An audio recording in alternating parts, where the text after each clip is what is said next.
മഹാരാഷ്ട്രയിലെ ബി.ജെ.പി. നേതാവും മന്ത്രിയുമായ ചന്ദ്രകാന്ത് പാട്ടീലും ശിവസേന നേതാവ് ഉദ്ധവ് താക്കറെയും പരസ്പരം ചോക്ലേറ്റ് കൈമാറുന്ന ചിത്രമാണ് ഈയിടെ മാധ്യമങ്ങളിൽ പ്രചരിപ്പിക്കപ്പെട്ടത്. ലോക്സഭാ തെരഞ്ഞെടുപ്പിൽ മഹാരാഷ്ട്രയിൽ ബി.ജെ.പി. സഖ്യമായ മഹായുതിക്കുണ്ടായ തിരിച്ചടിക്ക് ശേഷമാണ് ഈ അടുത്ത ദിവസം ഈ ചിത്രം പ്രചരിപ്പിക്കപ്പെട്ടത്. 2019 ബി.ജെ.പി. ശിവസേന സഖ്യം 48-ൽ 43 സീറ്റ് നേടിയിരുന്നു. എന്നാൽ ഇത്തവണ ബി.ജെ.പി. സഖ്യത്തിന് കിട്ടിയത് 17 സീറ്റ് മാത്രം.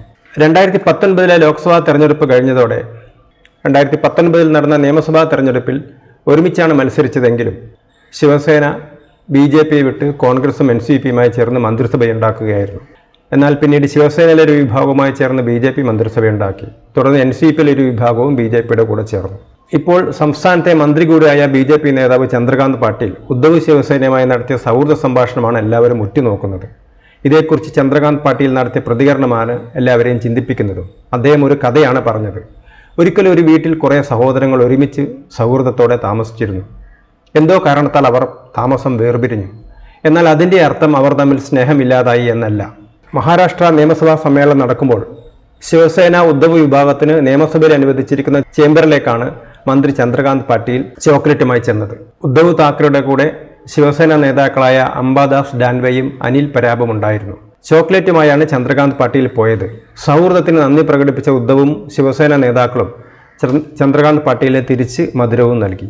ഈ സൗഹൃദ സംഭാഷണം പ്രാദേശിക ചാനലുകളിൽ വന്നതോടെ ഇത് സംബന്ധിച്ച് സ്വാഭാവികമായും ഒരുപാട് ചോദ്യങ്ങൾ ചന്ദ്രകാന്ത് പാട്ടീലിനോട് ചോദിച്ചു. അപ്പോഴാണ് ഒരുമിച്ച് വീട്ടിൽ കഴിഞ്ഞിരുന്ന സഹോദരങ്ങൾ വേർപിരിഞ്ഞ കഥ ചന്ദ്രകാന്ത് പാട്ടീൽ പറഞ്ഞത്. 2019 നിയമസഭാ തെരഞ്ഞെടുപ്പിൽ ഇരു പാർട്ടികളും മുന്നണിയായാണ് മത്സരിച്ചത്. എന്നാൽ മുഖ്യമന്ത്രി പദവി കിട്ടാത്തതിനെ തുടർന്ന് ശിവസേന തെറ്റിപ്പോവുകയായിരുന്നു. ചന്ദ്രകാന്ത് പാട്ടീലും ഉദ്ധവ് താക്കറെയും സംഭാഷണം നടക്കുന്ന അതേ ദിവസം തന്നെ ഫട്നാവിസും താക്കറെയും പരസ്പരം പറഞ്ഞു ചിരിക്കുന്ന ചിത്രങ്ങളും ദൃശ്യമായിരുന്നു. ബി.ജെ.പിയിലെ ഒരു വിഭാഗം നേതാക്കൾ സംയുക്ത സേനയുമായി ഉണ്ടായിരുന്ന സഖ്യം വീണ്ടും വേണം എന്ന അഭിപ്രായക്കാരാണ്. അതേസമയം കഴിഞ്ഞ ലോക്സഭാ തെരഞ്ഞെടുപ്പിൽ ഷിൻഡെ സേനയ്ക്കാണ് ഉദ്ധവിനേക്കാൾ നല്ല വിജയമുണ്ടായത് എന്ന അഭിപ്രായമുള്ളവരുമുണ്ട്.